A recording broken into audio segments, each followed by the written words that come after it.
Hi everyone, welcome to week 4. Before we jump into everything that's going on this week, a few things I want to address. I apologize about the email being down. They've been working really hard to get that back up and everything seems to be back up and running okay. So if there was anything that you sent that somehow didn't get through, possibly if I haven't responded to a message that you've sent me yet, please go ahead and resend it. That way I know that I've gotten to all of you and I haven't left anyone hanging. So thank you for your patience there. I just went in and read all your journals. Really good. I was really pleased with the responses on those and a lot of interesting ideas. A lot of you engaged with the conversation that Laura Mulvey has about gender and the gaze as male. And I want to applaud you for that because a lot of times students shy away from that one because it can be a little more controversial in subject matter. But actually, this time more of you engaged with that one than the John Berger topic on a holy relic, and that one, of course, is always interesting as well. Something that I think is kind of unique that a lot of you brought up was with Laura Mulvey that it tended to be from this very sexualized perspective that the gaze is male. And I think that is a very valid point, and it's very true overall.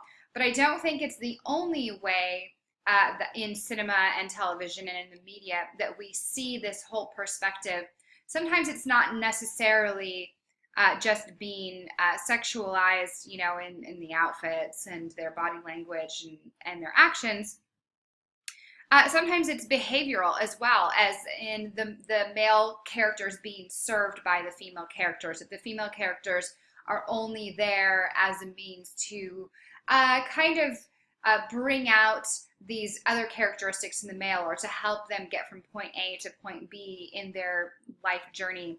And one trope that has been really popular in discussion in film and media lately has been this idea of the manic pixie dream girl. And I don't know if you've heard this saying. It's an interesting one.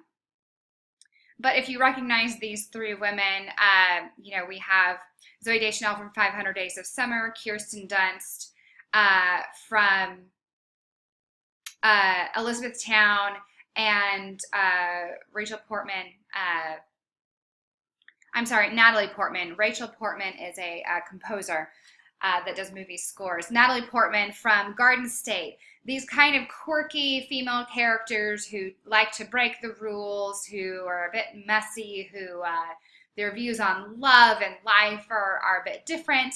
They kind of need rescuing on their own, but their characters are almost designed more to get these male characters to, you know, open up their way of thinking. And this has become an issue and a problem to some because these female characters are only there to serve the journey of the male characters. So just something I wanted to bring up, whether you agree with that or not, and I'm very much condensing this conversation, but an interesting way that this trope might play into Laura Mulvey's whole conversation of the gaze as male as well. So I like to, in these videos, kind of, you know, give these little nuggets of extra detail, extra information where I can.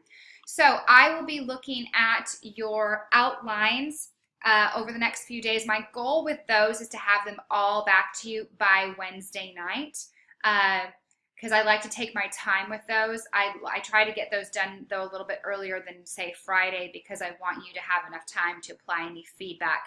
So that is my goal. Let's say Friday at the very latest. But my goal is for you to have your outlines back by Wednesday night so that you can really apply that feedback. And that's, I will tell you, when I grade those theory application papers, that's a big thing I look for is I pull up your outlines with the feedback I've given, and then I look at your final paper, and I will note if you've applied feedback I've given you or if you haven't, if those, you know, if there's issues that are still there. So just keep that in mind. Okay. Going into week 4, so what is reality in art? We're going to read chapter 8 in the visual culture text on photography, and we're going to have a discussion revolving around this idea of photography and reality. We're going to actually do our own photography, and we're going to do a self-portrait project this week, and then you're writing your theory application paper. There's no quiz this week. I've canceled it, taken it out, so you don't have to worry about that. And really remember that if you've done your outline the way I've asked you to, then week 4 should really just be reworking that paper when I get that feedback to you, putting it in essay format, and most of the work really should be done. Remember that all your work is due day 7 at midnight, which would be Sunday, October 2nd. I can't believe we're almost in October already. Okay, one other thing before we actually go over these items. There's a survey that I've created, and this is a mid-course evaluation, and if you just follow this link, it takes you to this little survey. It's completely anonymous, but it's most of the same questions that are on your course evaluation at the end of the class. I like to do this about halfway through the class because it gives me a sense of where everybody's at, and it shows me if there's things that I maybe need to work on or change or improve upon or take out for that last 4 weeks of the class. So it kind of gives me a temperature gauge of the class at this halfway point, because I want you guys to be enjoying it. I want you to feel like things are working well, and that way I know in an anonymous way if there's things that maybe aren't working so well. So it's just very quick. There's a comment suggestion area if you'd like to say anything, and it's just a few quick questions. It shouldn't take you more than 5 minutes, but I would really appreciate, it's not worth any points or anything, but because they are anonymous, so there wouldn't really be a way for me to grade this since it's on an external website. But I wanted to make sure it stays anonymous so that you can be honest and kind of let me know how we're doing so far, so that we can make sure the last half of the class is on the right track as well. Okay, so you have your reading chapter 8. Let me know if you have anything that you need help with in that chapter. Really, this chapter is only going to be for you to get some ideas for this discussion board. You don't have a quiz on this chapter this week, so you can kind of take it easy through that reading. So your discussion board, what is reality? So you're going to read that chapter, and then I want you to view the film clips that I've given you on Jeff Wall, so you can follow that one here. And then there's an interview with Cindy Sherman here. And this is going to give you the whole episode of an art documentary series.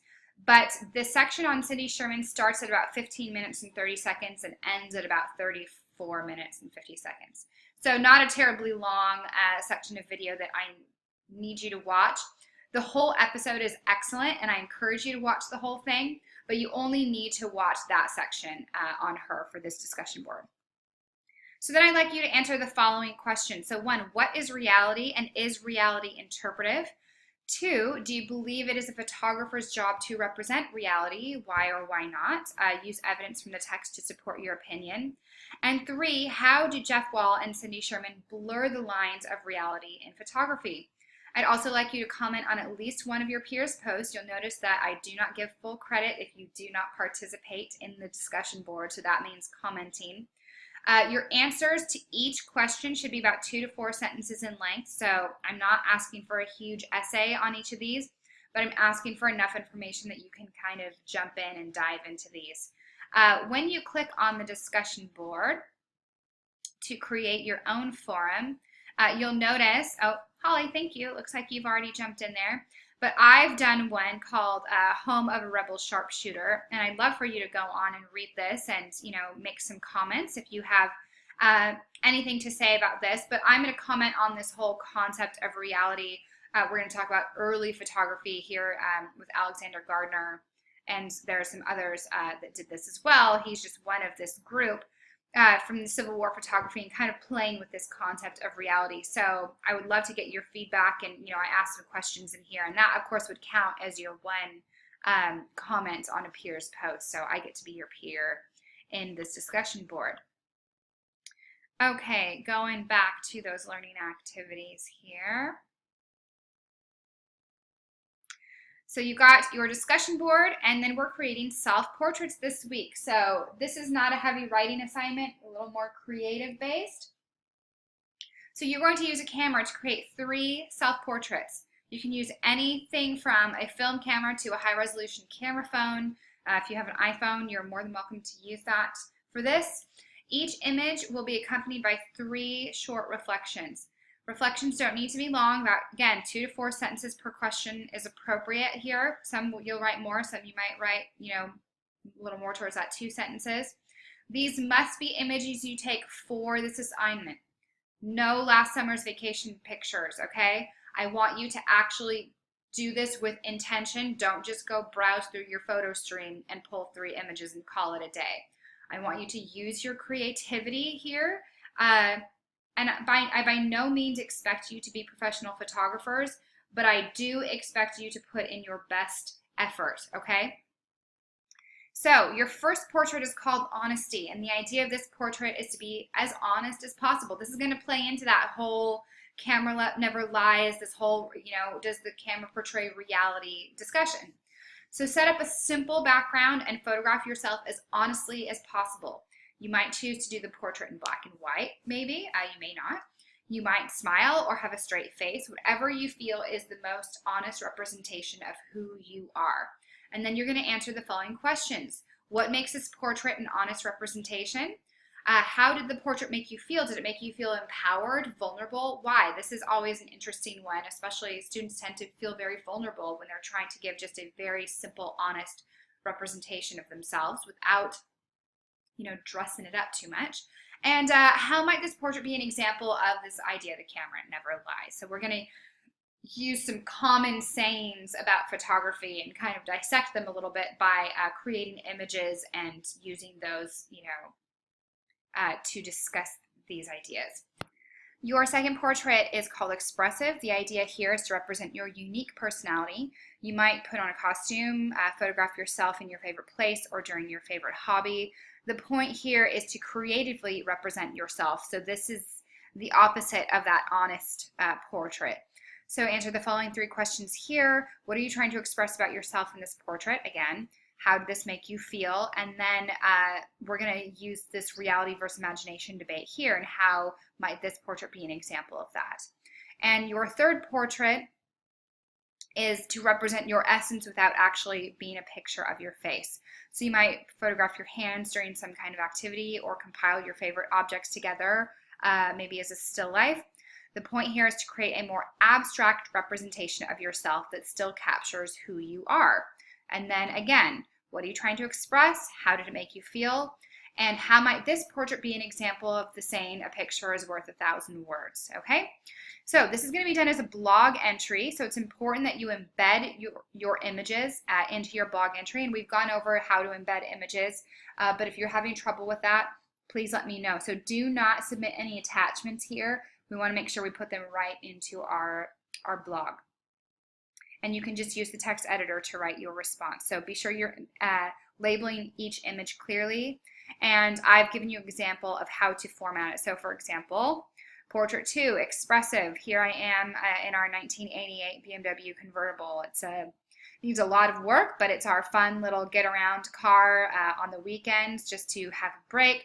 So I'm trying to express a more carefree, leisurely attitude here of myself. And then you could format it, this way. So write out the question, write your answer, and so on. Again, while I by no means expect you to be a professional photographer, I expect you to put some time and thought into your portraits. Be sure your images are clear unless they're intentionally blurred, as I have done here. There's the idea of kind of zooming down the highway. Be creative. Take pride in your work. I can tell the difference between a well thought out portrait and just a quick selfie, okay? We're not taking selfies here. We're taking portraits. So there is a difference, and I want them to be curated and put some time and effort into them, okay? All right, theory application paper. So this is what we've been planning and working for the last couple weeks. Everyone had their images in to me, so thank you for getting those in so I can approve those. I know a couple of you, we kind of tweaked a few things to make writing this paper a little bit easier and make you more successful at it. So I'm looking forward to looking at those outlines. You should have, read through all these instructions by now. You should know what's going on. We have that first section on Panofsky, the second part on Fry. And of course, be sure that you're formatting either according to MLA or APA standards. I don't care which one you use, as long as you pick one and are consistent. and I've given the guides to these in the learning activities. Make sure you include your 2 chosen images embedded into your paper with captions that include proper citations. You guys should be good at these by now. Artist name, title of the work in quotes or italics, year created, medium, and source, which is the full web address of your image. Remember that images must come from museum sites, which you should be good with that. Those are already approved and through anyway. A lot of students will email me and ask, well, where do you want the images in the paper? You can put them in the body of the text. You can put them in an image appendix at the end. I don't care. Just pick a way of formatting it that you think works best for your writing style, and we'll be good to go. As long as your images are there, they're not teeny tiny where I can't see them, and they have proper citations, you have carte blanche to format that how you'd like. Be sure that you're doing in-text citations within the body of your text where appropriate. So if you're paraphrasing, if you're quoting, if you're using research from any source, including our textbooks, be sure to give an in-text citation for that information. These can be as simple as placing the author's name followed by the page number in parentheses. So this is one way of formatting that. When you go into those style guides, they should tell you how to do in-text citations. I just say this, when in doubt, give a citation. If it's not common knowledge information, the grass is green, the sky is blue, then, if you're pulling this from anywhere and you wouldn't be expected to know this information because you're new to this and you're doing research, then go ahead and give that in-text citation. This is in addition to your works cited section at the end of the paper, right? Remember, first-person narrative voice is not appropriate for formal papers, so no I, me, my. And be sure you proofread. If you feel your writing needs further assistance, please send your paper through Tutoring Online, and where you find that is on this menu on the left-hand side, this tab right here. You'll just click on Tutoring Online and follow the instructions. Now, if you decide to submit your paper that way, it will be proofread by a university tutor. I'm willing to grant extensions for those of you that use this service. You just have to send me proof that you are in fact using it, because you maybe can't control if they get your paper back as soon as you need it to get it submitted on time, and we can kind of work together with them to set an extension date for that. And that's if you feel like you need assistance in your grammar, your writing style. They're not going to help you a whole lot on content, and that's why we're doing our outlines, and I will get those back to you. Sorry, this has been a long-winded announcement, but I hope you all have a fantastic week. I hope you're all as excited for fall as I am, and I'm looking forward to reading those outlines.